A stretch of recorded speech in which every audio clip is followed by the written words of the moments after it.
Hello students, पुली block systems को solve करने का जो स्टैंडर्ड कन्वेंशनल मेथड है उसमें हम क्या करते हैं, डिफरेंट ब्लॉक्स के लिए net force is equal to mass into acceleration, second law of motion, इसको हम यूज करते हैं।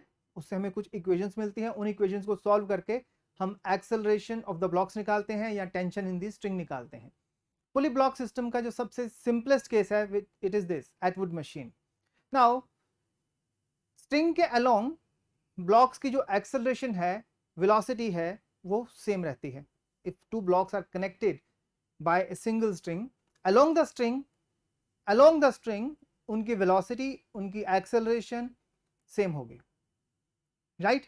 तो इस फैक्ट को यूज करके हम पुली ब्लॉक सिस्टम के क्वेश्चंस को सॉल्व करने में थोड़ा समय बचा सकते हैं।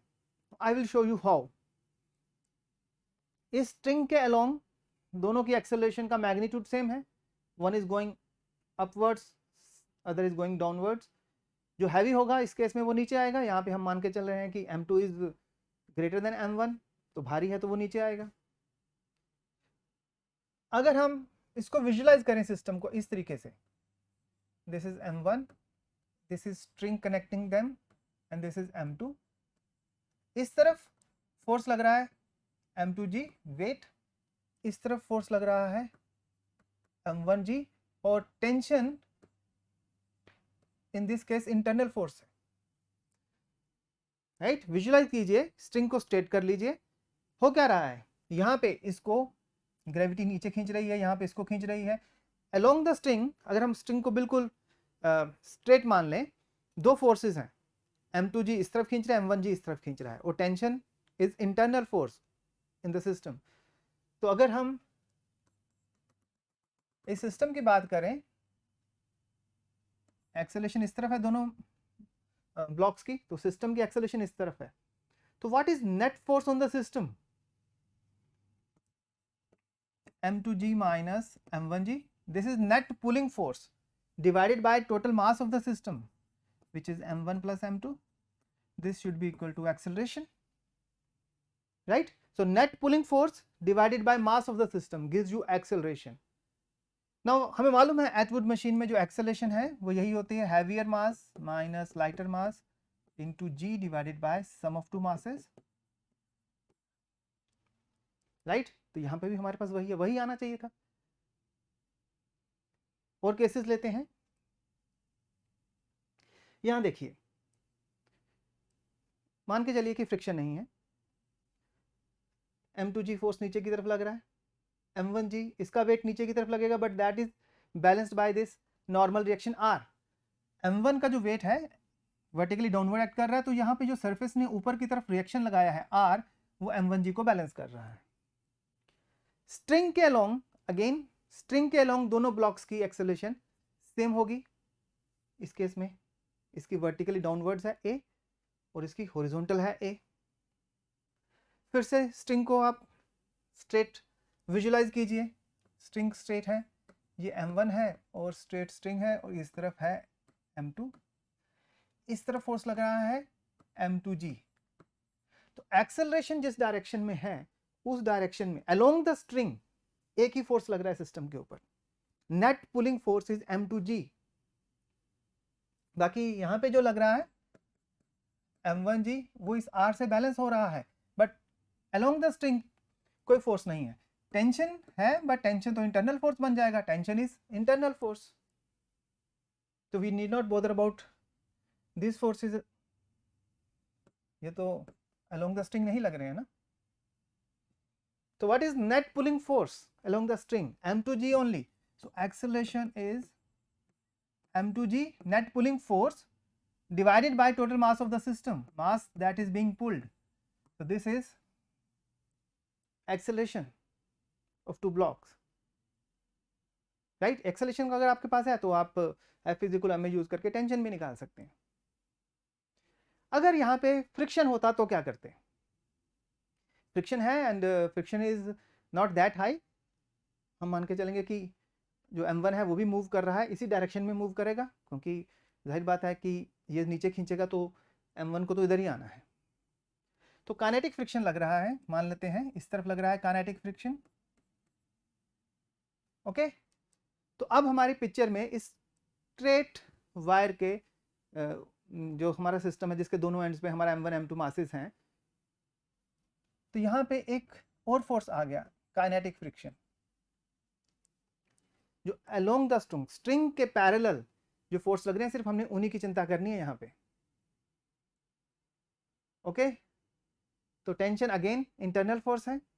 What is net force now? अब नेट फोर्स कितना है सिस्टम पे?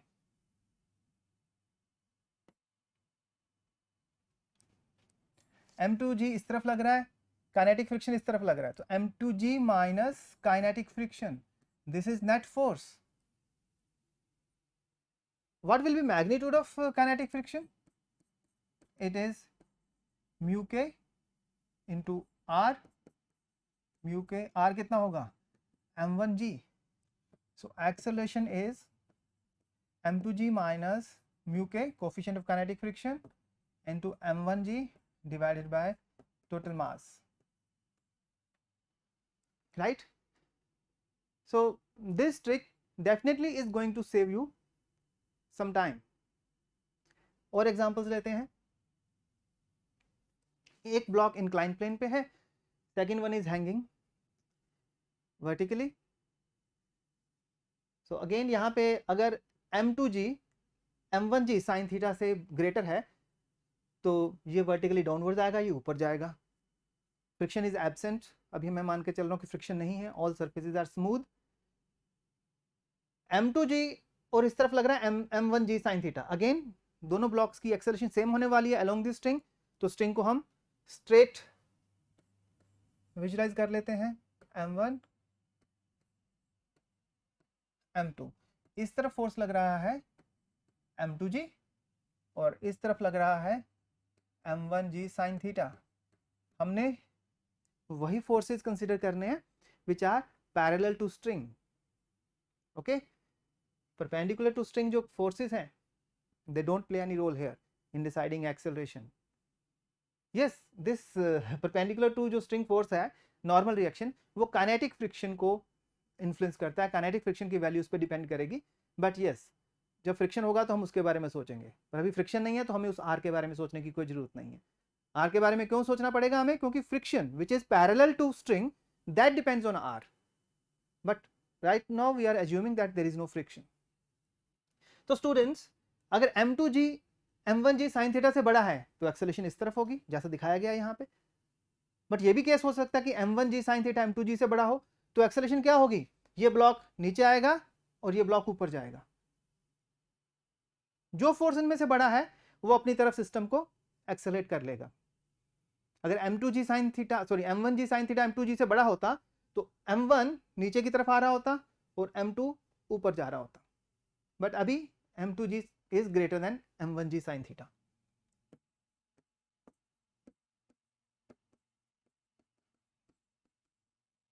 इस डायग्राम में जो दिखाया गया है कि m2 is moving downward, this is sliding up the incline, उसके लिए m2g should be greater than m1g sin theta. खैर anyway, acceleration, net pulling force कितना दिख रहा है आपको? एक्सेलरेशन इस तरफ हो रही है सिस्टम की, tension is again internal force, tension का कोई रोल नहीं है हमारे इस सिनेरियो में। तो एक्सेलरेशन कितनी हो जाएगी? नेट पुलिंग फोर्स m2g, इस तरफ ये अपोज कर रहा है, m2g minus m1g sine theta divided by total mass that is being pulled. Total mass कितना है? m1 plus m2, this is acceleration. Again यहाँ पे काइनेटिक फ्रिक्शन होता तो म्यू के इंटू आर होता, तो माइनस म्यू के इंटू आर कर देते हम। Okay, one more case. तो क्लियरली यहाँ पे mg साइन थीटा की कोई भी वैल्यू हो, दोनों ब्लॉक्स एक्सेलरेट करेंगे। ये इस तरफ करेगा जो डायरेक्शन बताई गई है, ये जो यहाँ पे है it will be accelerating down the incline. दोनों ब्लॉक्स का मास हमने m लिया है। स्ट्रिंग को, इस स्ट्रिंग को आप स्ट्रेट विजुलाइज करिए, स्ट्रिंग के पैरेलल। यहाँ पे देखिए नीचे की तरफ फोर्स लग रहा होगा mg, ऊपर की तरफ r ने इसको बैलेंस कर लिया। सिमिलरली यहाँ पे mg cos थीटा, यहाँ पे जो होगा नॉर्मल रिएक्शन r प्राइम ले लेंगे, उससे बैलेंस हो जाएगा। तो इस तरफ फोर्स लग रहा है mg sin थीटा, एक्सेलरेशन इस तरफ होगी। इस ब्लॉक के ऊपर पैरेलल टू स्ट्रिंग कोई फोर्स नहीं है, फ्रिक्शन हो सकता था which we are assuming to be zero. तो नेट पुलिंग फोर्स इस केस में कितना है, mg sin थीटा। तो acceleration, net pulling force acting on the system mg sin theta, total mass of the system m plus m 2m, so acceleration is g sin theta by 2, right. तो इस तरीके से पुली block system को आप में जो string है उसको स्ट्रेट मान के नेट पुलिंग फोर्स देखिए, and you can do it mentally, आपको कागज यूज करने की भी जरूरत नहीं पड़ेगी, 2-4 बार कर लेंगे तो। Net pulling force divided by total mass that is being pulled, right. इस तरह के और वीडियोस देखने के लिए विजिट आवर चैनल।